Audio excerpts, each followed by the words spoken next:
வணக்கம். ஆளுமைமிகு அரசு பணியின் யூடியூப் சேனலுக்கு உங்களை அன்புடன் வரவேற்பது உங்கள் பிஎம்எஸ் தாவூத். இன்றைக்கி என்னன்னா, பழைய பென்ஷன் திட்டத்தில் ஓய்வு பெற போகிறவர்களையும் ஓய்வு பெற்றவர்களையும் பதற வைக்கும் செய்திகளும் அதற்கான விளக்கமும் தான். ஏன்னா இப்போ அடிக்கடி இந்த கொஷின் வந்துக்கிட்டே இருக்குது, அதனால் இந்த வீடியோ போட்டிருக்கேன் நான். அதாவது ஒருத்தர் இப்போ சமீபத்தில் கொஞ்ச நாளைக்கு முன்னே ஒரு பேப்பரில் வந்தது, அதாவது குடும்பத்தில் ஒருத்தருக்கு மட்டும்தான் பென்ஷன் அப்படின்னு ஒரு கேள்வி கேட்டார். அதுக்கு முன்னே ஒருத்தர் கேட்டார், அது கொஞ்ச நாளைக்கு முன்னில் கொஞ்சம் மாதங்களுக்கு முன். அந்த செய்தி எதில் வந்துச்சுன்னா, தமிழ்நாட்டில் பிரபலமாக இருக்கிற ஒரு தமிழ் தினசரி பேப்பரில் தான் வந்தது. என்ன வந்ததுன்னா, ஒரு குடும்பத்தில் ஒருத்தருக்கு மட்டும்தான் பென்ஷன். எப்படின்னா, கணவர் மனைவி 2 பேருமே இப்போ தமிழ்நாடு அரசில் வேலை பார்க்குறாங்கன்னு வச்சுக்கோங்க, 2 பேருக்குமே பென்ஷன் இருக்கும். இந்த 2 பேரில் ஒருத்தர் இறந்து போனாங்கன்னா ஒருத்தர் பென்ஷனும் வாங்கலாம், அந்த இறந்து போனவங்களுடைய ஃபேமிலி பென்ஷனையும் வாங்கலாம். இதுதான் சட்ட விதி. இதுதான். இது என்ன பண்ணாங்கன்னா, இனிமேல் அப்படி கிடையாது. 2 பேரில் ஒருத்தர் இறந்து போயிட்டாங்கன்னா யார் உயிரோடு இருக்காங்களோ அவங்களுடைய பென்ஷன் பெருசா இல்லை இறந்து போனவங்களுடைய பென்ஷன் அதிகமாக அப்படின்னு பார்த்து, இது 2ல் எது அதிகம்னு அவங்க நினைக்கிறாங்களோ அந்த பென்ஷனை மட்டும்தான் வாங்கிக்கலாம்னு ஒரு செய்தி வந்தது. இந்த செய்தி வந்ததோடு மட்டுமல்ல, அதில் இன்னும் ஒரு தகவல் இருந்தது. இதற்கான பணிகளை கணக்கெடுப்பை தமிழ்நாடு கருவூல கணக்குத்துறை செய்கிறதுன்னு வந்தது. நான் பார்த்த வரைக்கும் அந்த மாதிரிலாம் ஒன்றும் இல்லை. இது செய்தி நாளாயிட்டு. ஆனாலும் இந்த செய்தி யாரெல்லாம் கேள்விப்படுறாங்களோ அப்பப்போலாம் அந்த கேள்வி கேட்டுகிட்டே இருக்காங்க, இந்த மாதிரி வந்திருக்கேன்னு. ஆனால் அந்த மாதிரி வருவதற்கான வாய்ப்பு இல்லை. ஏன்னு கேட்டிங்கன்னா, பென்ஷனுங்கிறது வெறும் பென்ஷனோ ஃபேமிலி பென்ஷனோ இல்லை. பென்ஷனரி பெனிஃபிட்னு சொன்னால் pension, family pension, commutation, gratuity எல்லாம் சேர்ந்தது தான் பென்ஷனரி பெனிஃபிட்டு. அதற்காக தான் அந்த புஸ்தகமே பென்ஷன் பேமெண்ட் ஆர்டர்னு ஒரு பென்ஷன் புக்கு கொடுக்குறாங்க பாருங்கள், அதுக்காக உள்ளது தான். ஆகையினால ரெண்டாவது இந்த நகரா கேஸ் 1982 டிசம்பர் 17 கொடுத்தாங்க பாருங்கள் சுப்ரீம் கோர்ட்டில். பென்ஷன் என்பது சொத்து, பென்ஷன் என்பதே சொத்து. அப்படி பார்க்கும்போது ஒரு சொத்தை கொடுத்துட்டு அதில் பகுதியை மட்டும் பிரித்து எடுக்க முடியாது, ஒரு பகுதியை மட்டும் பிரித்து எடுக்க முடியாது. அது நடக்கிறது மாதிரி இல்லை. அது எப்படி பார்த்தாலும் அது நிகழ்வதற்கு வாய்ப்பே கொஞ்சம் கூட கிடையாது. எனவே இந்த மாதிரி ஒரு பதட்டமான இதை அந்த செய்தி ஏற்படுத்திட்டு அந்த தகவல் ரொம்ப நாளாகி அடிக்கடி என்ன பண்ணுறாங்க, இந்த கேள்வி கேட்குறாங்க. அதில் யார் முக்கியமாக கேட்குறாங்கன்னா, கணவன் மனைவி 2 பேருமே வேலை பார்க்குறவங்க தான். அவங்க மேக்சிமம் கல்வித்துறையில் நிறைய பேர் அந்த மாதிரி இருப்பாங்க. அந்த இதுலேயே அப்படி தான் இருந்தது. கல்வித்துறையில் அதிகமாக வேலை பார்க்குறவங்க இந்த மாதிரி இருப்பாங்க, அவங்களும் இதுக்கு பாதிக்கப்படுங்கிற மாதிரி அந்த செய்தி இருந்தது. ஆனால் உண்மை அதுவல்ல. 2 பேருமே பென்ஷன் பெறலாம். இவங்க இறந்து போனால் அவங்க பென்ஷனையும் அவங்களுடைய ஹஸ்பண்டுடைய ஃபேமிலி பென்ஷனையும் வாங்கலாம்.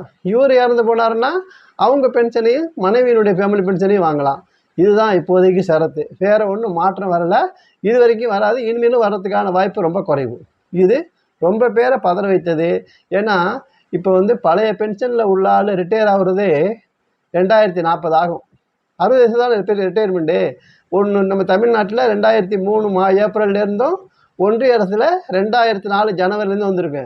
ஸோ கடைசி ஆள் இந்த பழைய பென்ஷன் ஆள் வெளியேறதுக்கு 2040 ஆகும், 2041, 42 ஆகும்.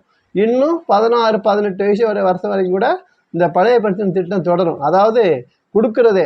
அதுக்கப்புறம் அவங்க 20 வருஷம் பென்ஷன் வாங்கலாம், அதுக்கப்புறம் இன்னொரு 5 வருஷம் சேர்த்து ஃபேமிலி பென்ஷன் கொடுத்து வாங்கலாம், அதுக்கப்புறம் மகன் இருந்தால் அவங்க ஒரு 15 வருஷம் 20 வருஷம் வாங்குவாங்க. அது அப்படியே போயிட்டுருக்கும். 2020 வரைக்கும் கூட அது போகும். இதுதான் நிலவரம். அப்படி இருக்கும்போது இந்த மாதிரி ஒரு குண்டு இந்த மாதிரி ஆயிருங்கிறது உண்மை அல்ல. இதை நீங்கள் புரிஞ்சுக்கணும். இது அடிக்கடி இந்த கேள்வி கேட்டுகிட்டே இருக்காங்க. எப்பப்போலாம் அவங்களுக்கு காதுக்கு இந்த செய்தி வருதோ அப்போலாம் கேட்டுட்ருக்காங்க. அதுக்காக தான் முக்கியமாக இந்த வீடியோ. அடுத்தாப்பில் இன்னொன்று, பென்ஷன் ரிட்டையர் ஆகிட்டோம்னா அவங்களுக்கு பணம் கொடுக்க மாட்டாங்க, பாண்டு தான் அப்படின்னு. இது அது ஒரு தினசரி பேப்பர்லேயே நியூஸ் ஃபஸ்ட்டு. இது இதில் சமூக வலைதளம் இருக்குது பாருங்கள், வாட்ஸ்அப்பு, அதில் இதுவரை அடிக்கடி இது மாதிரி வந்துட்டுருக்கு. ஓய்வு பெற்றால் பணம் கொடுக்க மாட்டாங்க, பாண்டு தான்னு. இந்த மாதிரிலாம் பண்ணால் என்னென்னு கேட்டிங்கன்னா, இந்த பென்ஷன் திட்டத்துலேருந்து வரவங்க எப்படியாவது நம்ம அதுக்கு முன்னே ரிட்டையர் ஆகிட்டா தேவலாமேங்கிற ஒரு பதற்றத்தை ஏற்படுத்துகிற செயல். அந்த பொறுப்பு இல்லாமல் இவங்க என்ன பண்ணுறாங்க, இந்த மாதிரி போடுறாங்க.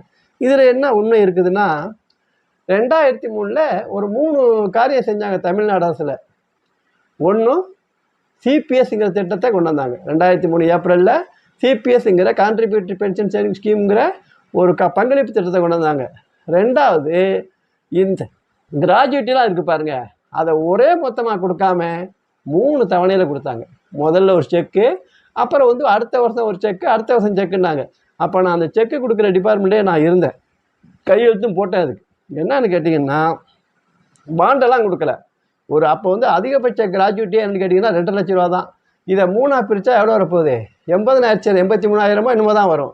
அது மாதிரி இப்போ வாங்கி என்ன பண்ண முடியும்? அதனால் என்ன பண்ணாங்க, அப்படி கொண்டு வந்தாங்க. ஆனால் அப்படி கொண்டு வந்தது அடுத்தடுத்த வருஷத்துலேயே அது வந்து மாற்றி விட்டு மொத்தமாக நம்ம பணத்தை கொடுத்துட்டோம். மொத்தமாகவே பணத்தை கொடுத்துட்டோம். அதை வச்சுக்கிட்டு என்ன பண்ணுறாங்க, இனிமேல் ரிட்டையர் ஆனால் பாண்டு தான்னு ஒரு வதந்தி. இது செய்தி, இது வதந்தி. இது மாதிரி வந்துட்டுருக்கு. அது மாதிரி கிடையாது. நிச்சயமாக அரசு வந்து பணம் கொடுக்கும். ஏற்கனவே பணம் தான் கொடுத்தது. ஏன்னா 3 தவணையில் கொடுத்தாங்க. அது ரொம்ப பேருக்கு வந்து அதிருப்தி தான். அதுக்கப்புறம் என்ன பண்ணாங்க, மாற்றிட்டு மிச்சம் இந்த பணத்தை மொத்தமாக கொடுத்துட்டாங்க. இந்த 3வது கொஞ்சம் முக்கியமானதாக இருக்குது. அவங்க என்ன சொல்கிறாங்க, நிதி நெருக்கடியில் வந்து இப்போ வந்து டிஏ முடக்கியிருக்காங்க, அப்புறம் சரண்டர் லீவை வந்து நிறுத்தி வச்சுட்டாங்க. இந்த ரிட்டையர்மெண்ட்டு ஏற்றுனது கூட அதுக்காகத்தான், நிதி நெருக்கடி தான் அப்படின்னு சொல்கிறாங்க.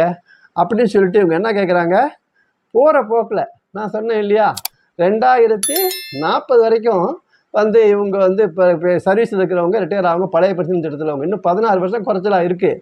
அதுக்கடையில் மாற்றம்னா என்ன சொல்கிறாங்க, இப்போ வந்து கடைசி பென்ஷன் சம்பளத்தில் நம்ம 50% வாங்குகிறோமா, இதில் ஏதாவது மாற்றம் வருமானு கேள்வி ஸ்பெசிஃபிக்காக ஒருத்தர் கேள்வி கேட்டிருந்தார்.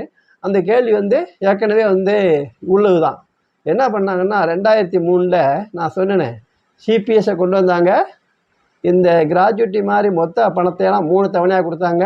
3வது ஐட்டம் ஒன்று செஞ்சாங்க, ரொம்ப பேருக்கு தெரியலை. என்ன செஞ்சாங்கன்னா, 30 வருஷம் வேலை பார்த்தா ஃபுல் பென்ஷன், கடைசி சம்பளத்தில் 15 இருந்ததை என்ன பண்ணாங்க, இது வந்து எப்போயிலேருந்து இருக்குன்னா, ஒன்றிய அரசு 6வது பே கமிஷன் பிரகாரம் அது 5வது பே கமிஷன் பிரகாரம் 1/1/96 அமல்படுத்தினாங்க. நமது தமிழக அரசில் 1/7/96 30 வருஷம் வேலை பார்த்தா போதும், அவங்க கடைசி சம்பளத்தில் 50% வாங்கிக்கலாங்கிற உத்தரவை போட்டாங்க. ஆனால் என்ன பண்ணிட்டாங்க, 96 போட்ட உத்தரவை 2003 மாற்றிட்டாங்க. 30 வருஷம் வேலை பார்த்தா ஃபுல் பென்ஷன் கிடையாது, 33 வருஷம் வேலை பார்த்தா தான் ஃபுல் பென்ஷன்ட்டாங்க. அப்போ என்ன ஆகும், கிட்டத்தட்ட 9% வரைக்கும் பென்ஷன் குறையும், கம்யூட்டேஷன் குறையும், ஒரு பெரிய லாஸ் ஆகும். அந்த மாதிரி நடந்தது. அவங்க வந்து இந்த கேள்வி கேட்டது சொல்லித்தான் கேட்டுக்கிறார், இந்த மாதிரி ஏதாவது வருமானு. இதை வந்து நம்ம வந்து என்னென்னு கேட்டிங்கன்னா 2 ஐட்டம் இதில் பார்க்க வேண்டியிருக்கு. நான் முதல்ல ஒரு ஐட்டம் சொல்லிட்டேன். ஏற்கனவே என்ன பண்ணிட்டாங்க, 2003 அந்த மாதிரி செஞ்சுருக்காங்க. 30 வருஷம் சர்வீஸ் போதுங்கிறத 33 வருஷம் ஆக்கியிருக்காங்க. திரும்பவும் மறுபடியும் அடுத்தாப்பில் வந்து என்ன பண்ணாங்க, அடுத்து வந்து அரசில் என்ன பண்ணாங்க, 2003 என்ன ஸ்டேட்டஸ் கோவோ அதே மாதிரி 30 வருஷம் வேலை பார்த்தாலே ஃபுல் பென்ஷன் கொண்டு வந்தாங்க. ஆக நிலைமை மாறிட்டு கொண்டு வந்தாங்க, மறுபடியும் மாறிட்டு. அதே போல் 3 பங்காக கொடுக்குறங்கிறதும் மாறிட்டு, 33 வருஷம் வேலை பார்த்தா தான் ஃபுல் பென்ஷனுங்கிறது 30 வருஷம் மறுபடியும் மாறிட்டு.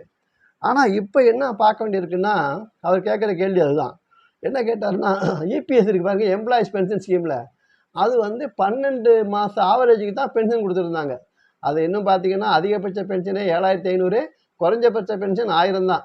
நம்மக்கிட்ட ஒன்றிய அரசில் அதிகபட்ச பென்ஷன் 1,25,000, குறைஞ்சபட்ச பென்ஷன் 9,000. எங்கேயோ ஏணி வச்சாலும் எட்டாது, அந்தளவுக்கு தான் இருக்குது. அப்படி இருக்கிற பென்ஷனில் இபிஎஸ்சில் என்ன பண்ணாங்க, எல்லாம் கோர்ட்டுக்கெல்லாம் போனாங்க. ஹைகோர்ட்டில் சாதகமான ஜட்ஜ்மெண்ட் வந்துச்சு. அப்புறம் கடைசியாக சுப்ரீம் கோர்ட்டுக்கு போச்சு கேஸு. அப்போ முக்கியமான பாயிண்ட் என்னன்னு கேட்டிங்கன்னா, அது வரைக்கும் 12 மாத சராசரின்னு இருந்ததை படார்னு என்ன பண்ணிட்டாங்க, 60 மாத சராசரிக்கு தான் உங்களுக்கு பென்ஷன் கொடுப்பேன்ட்டாங்க.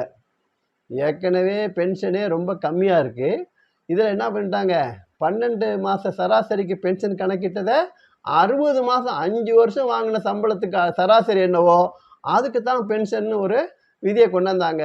கோர்ட்டுக்கு போயும் அது நிர்வாக ரீதியானதுன்னு சொல்லிட்டாங்களே தவிர அது தப்புன்னு சொல்லலை.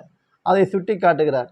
ஆனால் எனக்கு என்னமோ அப்படியெல்லாம் ஒன்றும் வந்துடுங்கிற மாதிரி எண்ணம் இல்லை. 2வது என்னென்னு கேட்டிங்கன்னா, இப்போது எது வந்தாலும் முக்கியமான பாயிண்ட் இதுதான், எது வந்தாலும் இனி வரப்போகிறவர்களுக்கு தான் வரும், இனி ஓய்வு பெறப்போகிறவர்களுக்கு தான் வரும். ஏன்னா ஆனால் ஏற்கனவே ரிட்டையர் ஆகியிருக்காங்க பாருங்கள், பென்ஷன் வாங்கிட்டு, அவங்களுக்கு எந்த விதமான குறையும் ஏற்படாது, அவங்களோட பென்ஷன் குறையாது.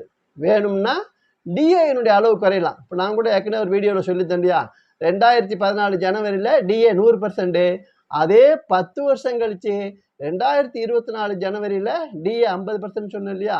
அது மாதிரி டிஏயில் மாற்றங்கள் இருக்கலாமே தவிர அந்த பேசிக் பென்ஷன்லேயோ அல்ல, அந்த பென்ஷன் வந்து ஒவ்வொரு பே கமிஷனுக்கும் மாறும். அந்தந்த பே கமிஷனில் அந்த ஓய்வு பெற்ற ஊழியர் என்ன பதவி வைத்தாரோ அந்த பதவிக்கு 50% என்னவோ அதே சம்பளம். 30 வருஷம் வேலை பார்த்துருந்தா அதே சம்பளம்ங்கிற நிலைப்பாடும் மாறாது.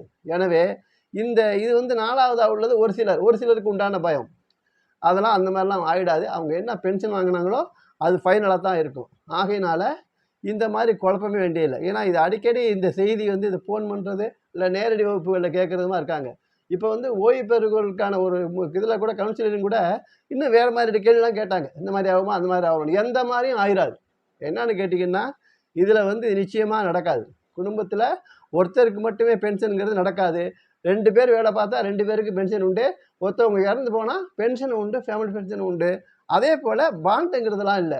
ஏற்கனவே என்ன பண்ணாங்க, அப்போ இருந்த நிதிநிலைக்கு என்ன பண்ணாங்க, 3 தவணையாக கொடுக்கணுன்னு முதல் தவணைக்கு ஒரு செக்கு, அப்புறம் 2வது தவணைக்கு ஒரு செக்கு, 3வது ஒரு தவணைக்கு செக்குன்னு சொன்னாங்க. ஆனால் முதல் செக்கு கொடுத்து அடுத்தது வர்றதுக்குள்ளேயே நிலமை மாறி போயிட்டு மிச்ச பணம் எல்லாத்துக்குமே நம்ம செக்கு கொடுத்தாச்சு. அதனால் அதுவும் கிடையாது. 2வது இது வந்து அவ்வளோ சீக்கிரம் இனிமேல் மாறுங்கிறதே இல்லை. ஏன்னா இப்போ இன்னும் கொஞ்சம் பேர் தான் 3 லட்சமோ என்னமோ தான் சொச்சு தான் இருக்காங்க தமிழ்நாட்டை பொறுத்த வரைக்கும். அங்கேயும் கொஞ்சம் தான் இருக்காங்க. ஒன்றிய அரசுலையும் அப்படி தான் இருக்காங்க. இன்னும் சொல்லப்போனால் ஒன்றிய அரசில் இன்னொரு நல்ல காரியமும் செஞ்சுருக்காங்க. இங்கே 30 வருஷம் கிட்ட 33 வருஷம் ஆக்குனாங்களா 2003ல். அவங்க இப்போ லேட்டஸ்ட்டாக என்ன சொல்லியிருக்காங்க, சர்வீஸை பற்றி பார்க்க வேணாம், எவ்வளோ சர்வீஸாக இருந்தாலும் கடைசி சம்பளத்தில் 50% பென்ஷனுங்கிறத அங்கே ஒன்றிய அரசில் கொண்டாந்துருக்காங்க. அந்த வகையில் 20 வருஷம் வேலை பார்த்தா கூட அங்கே வந்து 50% கடைசி சம்பளத்தில் பென்ஷன் வாங்கிட்டு இருக்காங்க. ஃபுல் பென்ஷன் அது 50% வாங்கிட்டு இருக்காங்க. ஸோ இந்த மாதிரி வதந்திகள்லாம் வந்து அதுக்காக கவலைப்பட வேண்டியதில்லை, பதற வேண்டியதில்லை. அந்த மாதிரிலாம் எந்த ஒன்றும் நடந்துடாது. சரிதானா? ஆகையினால ஏன்னா நம்ம நாடு பொருளாதார ரீதியாக முன்னேறிட்டு இருக்கிற நாடு. ஏதோ ஒரு காலகட்டம் அப்படி இருந்தது. இனிமேல் அப்படி ஆகிறதுக்கான வாய்ப்பு ரொம்ப குறைவு தான். இருந்தாலும் இந்த மாதிரிப்பட்ட செய்திகளை யாரும் கண்டுக்க வேணாம். நன்றி, வணக்கம்.